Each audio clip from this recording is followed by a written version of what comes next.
Hello विद्यार्थियों, मैं YouTube channel tangent academy maths की ओर से आपके सामने उपस्थित हूँ।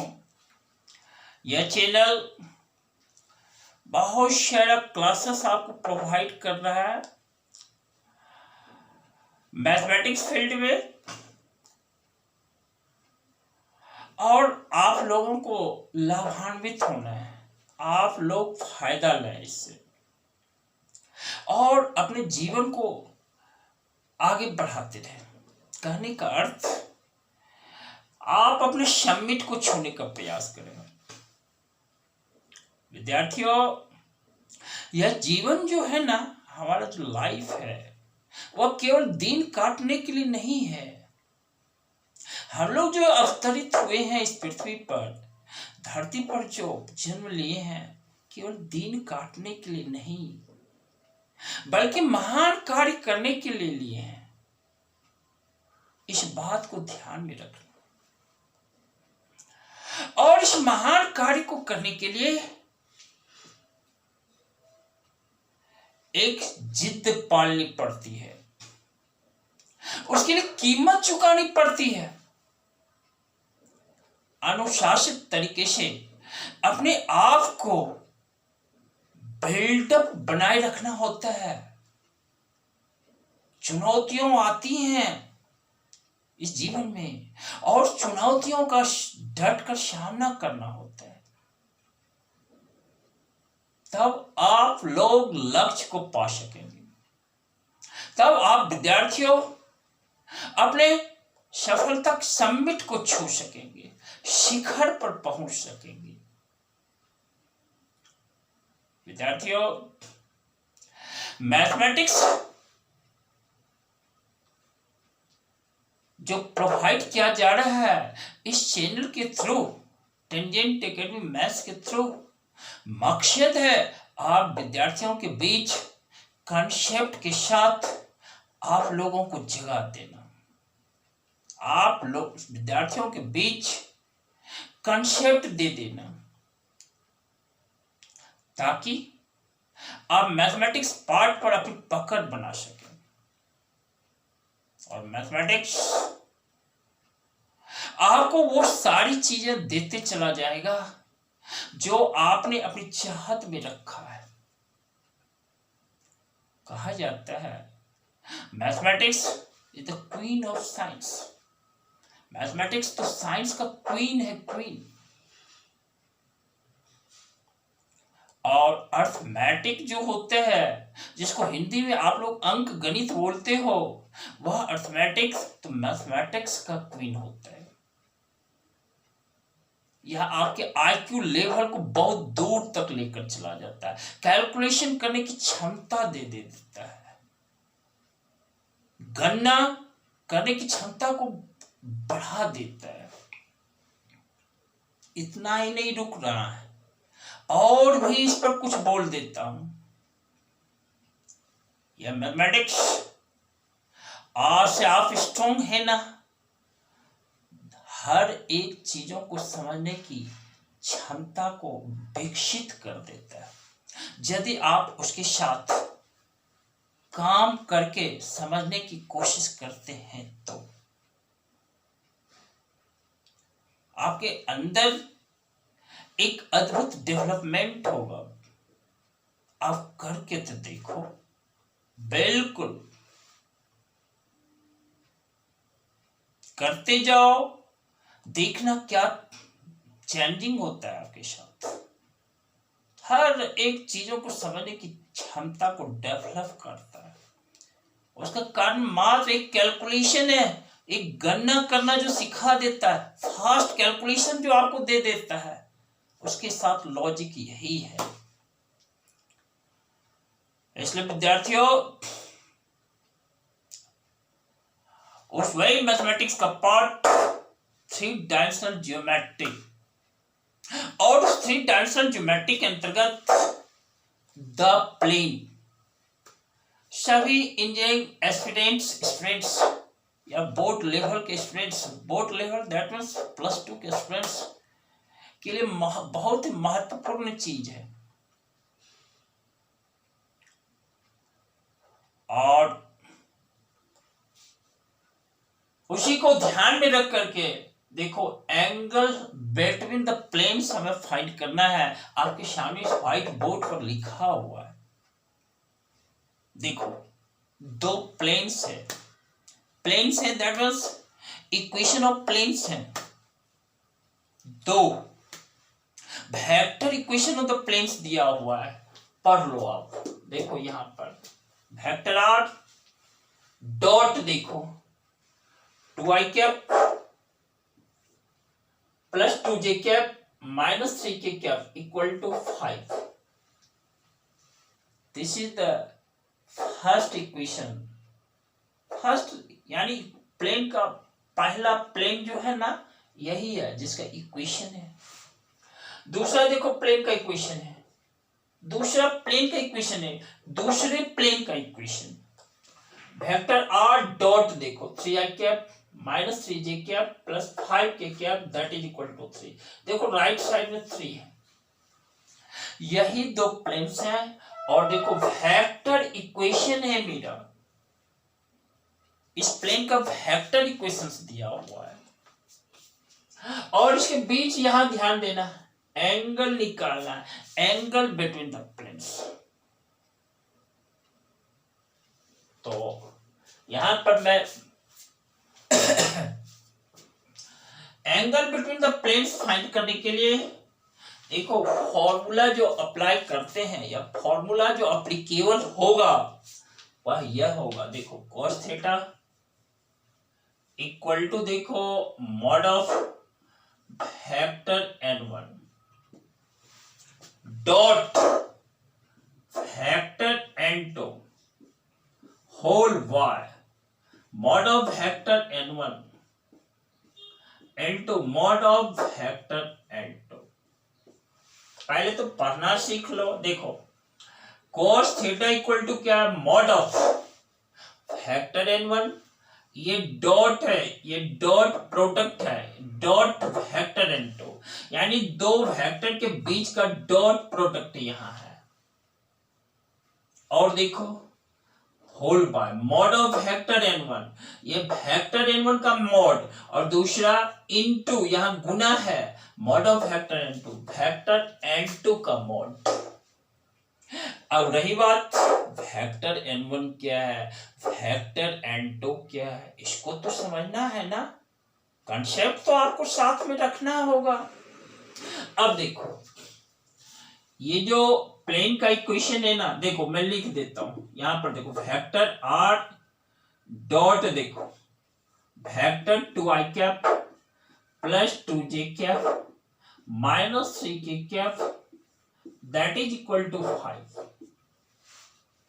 ये देखो vector equation of the plane है। अब देखो ये वाला टर्म देख रहे हो ना, जो इनसाइड ब्रैकेट लिखा हुआ 2i cap plus 2j cap minus 3k cap, यही वेक्टर n1 है। यही क्या है, वेक्टर n1। अब इसको लैंग्वेज में समझ लो।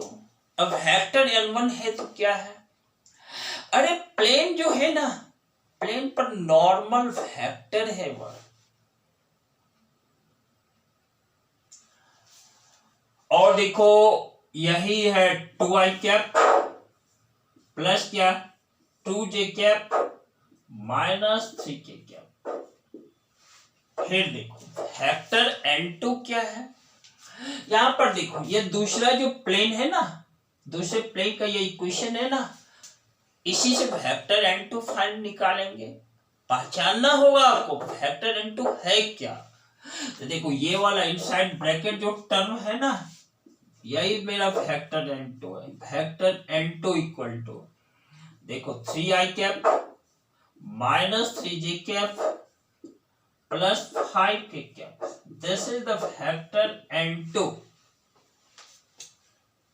और देखो ये थीटा है क्या, एज्यूम कर लिए हैं theta is the angle between two planes. Let कर लिया, लिख देता हूं सेंटेंस को। Let theta is the angle between two planes, angle between two planes.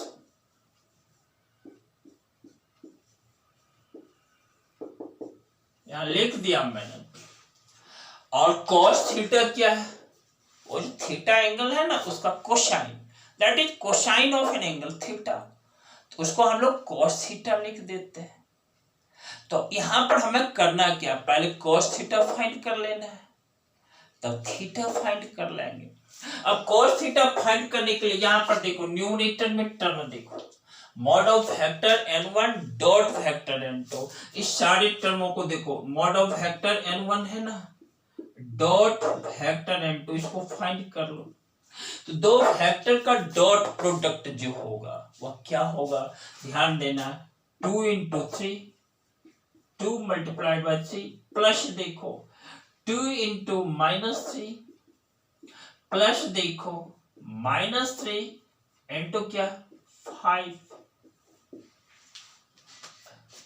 ये वेक्टर n1 जो है ना उसका स्केलर कंपोनेंट, वेक्टर n2 जो है ना उसका ijk, उसका कंपोनेंट देखो 3 - 3 5।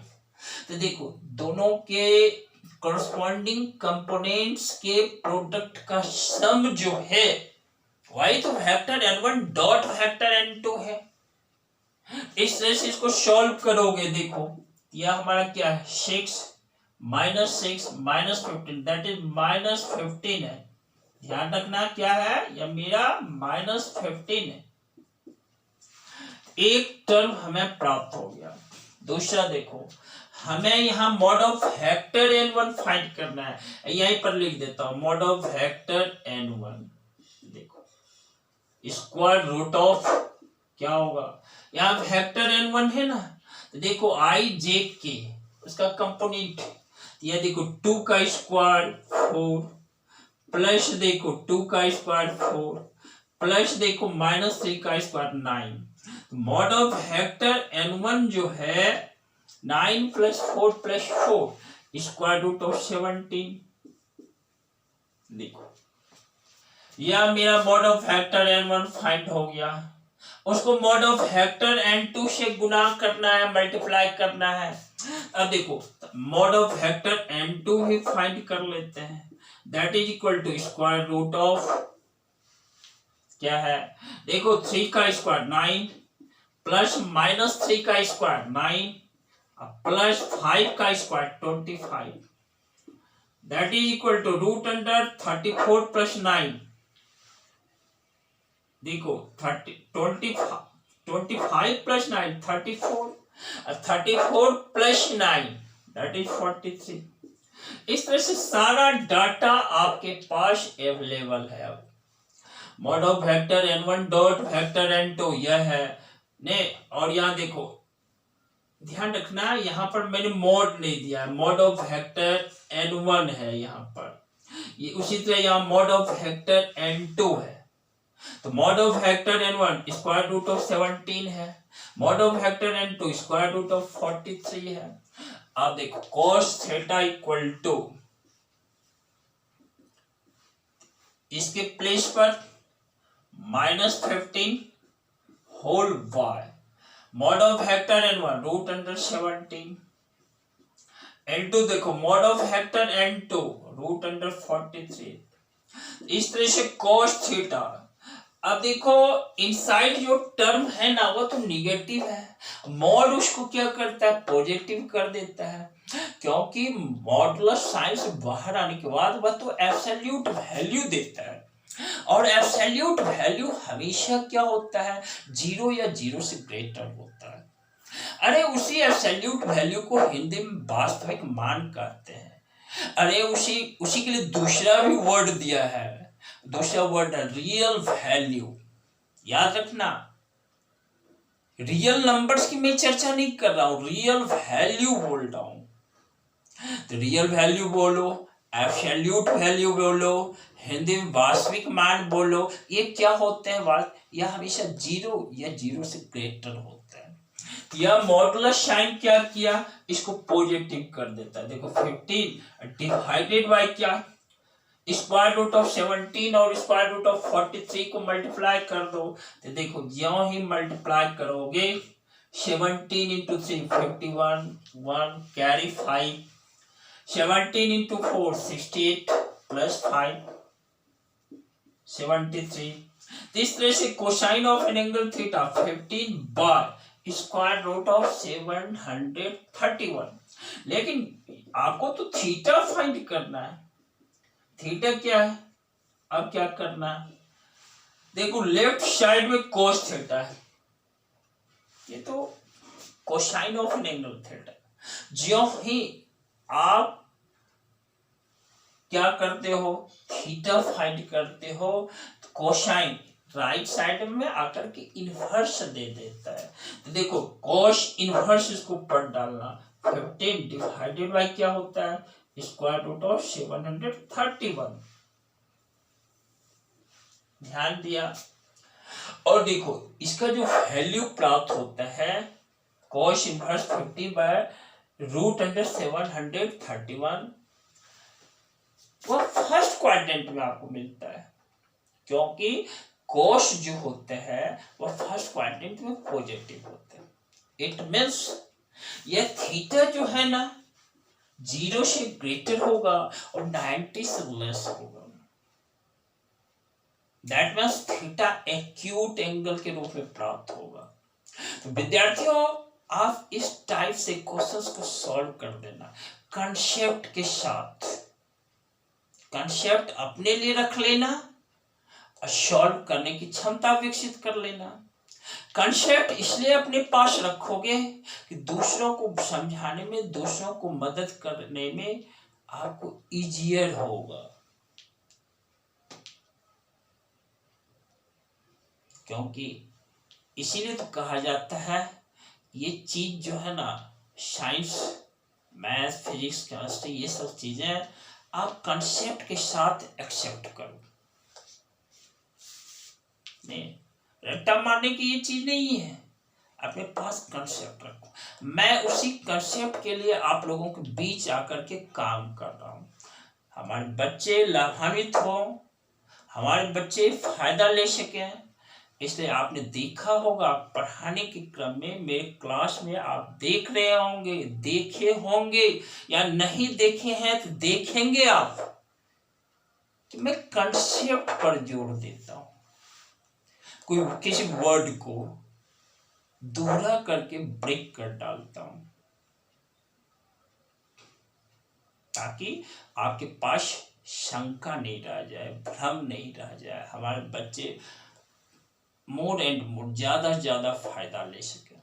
इसी के साथ मैं अपने आप को रोक लेता हूं आज के क्लास में, फिर आऊंगा अगले क्लास में और नया कंसेप्ट लेकर के आऊंगा। कंसेप्ट नया इसलिए होगा कि क्वेश्चंस नए होंगे, नए नए क्वेश्चंस पे नया नया कंसेप्ट होता है, अलग अलग कंसेप्ट अप्लाई होता है बच्चों।